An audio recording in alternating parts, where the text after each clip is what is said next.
Nate Childers here with US Ag.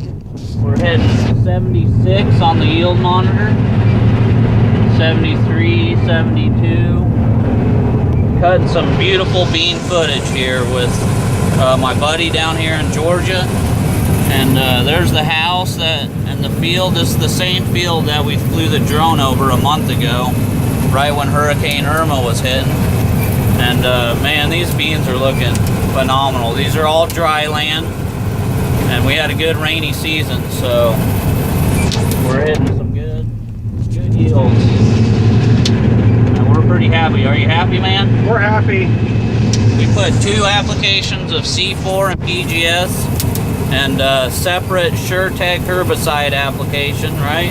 Yep, Liberty Link. With Liberty Link, clean fields, and big yields. That's our goal.